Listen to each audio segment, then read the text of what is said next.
సందర్భాలు లేవు. రాజకీయ నాయకులు హోరాహోరీగా పోరాడతాం, ప్రజల కోసం పోరాడతాం, ప్రజాహితం కోసం పనిచేస్తాం. అలాంటి సందర్భంలో నన్ను అవమానం చేసినప్పుడు నేను ఒకటే మాట చెప్పాను, ఇది గౌరవ సభ కాదు, కౌరవ సభ.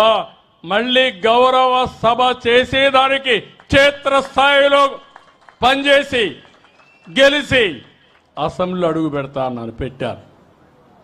మళ్ళీ చూశాను, ఎక్కడ చూసినా ఆడబిడ్డల పైన అసభ్యంగా పోస్టులు పెట్టడం సోషల్ మీడియాలో. నేను రాజకీయాలు సేవల కోసం చూశాను, ఇప్పుడు రాజకీయాలు దిగజారిపోయినాయి. సోషల్ మీడియా వచ్చింది, ఇష్టానుసారంగా నేరస్తుల అడ్డాగా మారిపోయే పరిస్థితి వచ్చింది. అందుకే నేను ఒకే మాట చెప్పాను, ఈ మాట కట్టుబడి ఉన్నా. ఎవడైనా సరే సోషల్ మీడియాలో క్యారెక్టర్ అసాసినేషన్ చేస్తే అదే చివరి రోజుగా మీకుంటుందని హెచ్చరిస్తున్నా.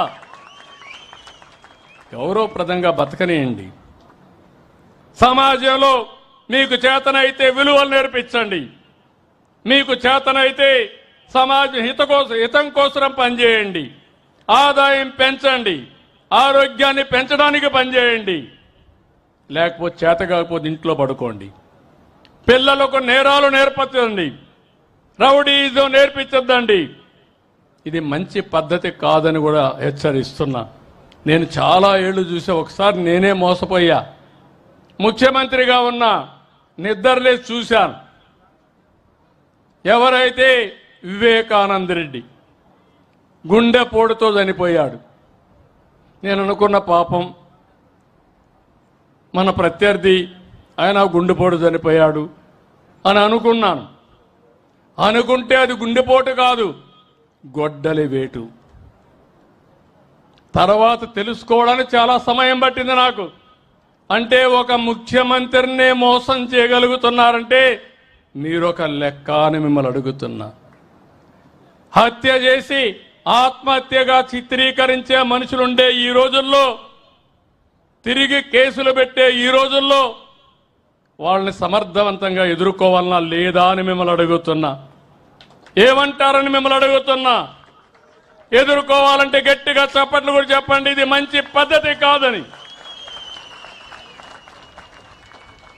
ఇది అడిగితే మా మీద ఇష్టానుసారంగా మాట్లాడతారు, క్యారెక్టర్ అసాసినేషన్ చేస్తారు. నేను ఒకే మాట చెప్పాను, ఎవరైనా సరే తప్పులు చేసే వాళ్ళ పట్ల ఈ ప్రభుత్వం చండ శాసనుడిగా ఉంటామని హెచ్చరిస్తున్నా. మంచి చేయండి. నిన్న కూడా చూస్తున్నారు మీరు, నిన్న అనంతపురకు పోయి ఎన్ని డ్రామాలు ఆడుతున్నారు. నేను అడుగుతున్నా మిమ్మల్ని, నేను ఎప్పుడైనా స్వేచ్ఛగా తిరిగానా రాష్ట్రంలో? మాజీ ముఖ్యమంత్రిగా చూశారా 5 ఏళ్లు మీరు? 19, 24 ఎక్కడా తిరగలేకపోయాను. ఇప్పుడు ఎవరు ఎక్కడ తిరగాలన్నా ఇబ్బంది ఉందా అని మిమ్మల్ని అడుగుతున్నా. స్వేచ్ఛ ఉందా లేదా అని మిమ్మల్ని అడుగుతున్నా.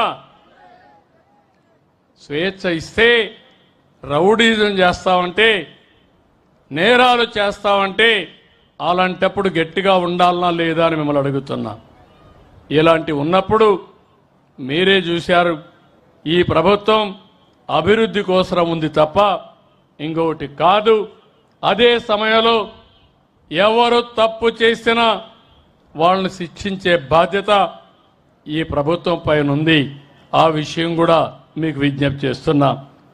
ఇక్కడికి వచ్చినప్పుడు నేను మిమ్మల్ని కోరేది, ఇప్పటికే చాలా పనులు చేశాం, ఇంకా మిగిలిన పనులు చేస్తాం. అదే సమయంలో నేను ఇటీవల కాలంలో ఆలోచించినప్పుడు ఒక వినూత్నమైన కార్యక్రమానికి శ్రీకారం చుట్టాను.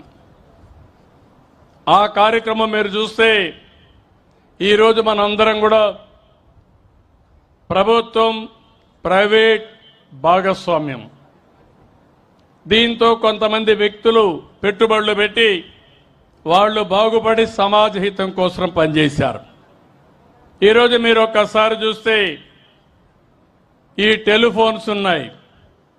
ఈ టెలిఫోన్స్ అన్ని కూడా కొన్ని గవర్నమెంట్ ఉన్నా ప్రైవేటు వ్యక్తులందరూ వేసి మనకు సేవలు అందిస్తున్నారు.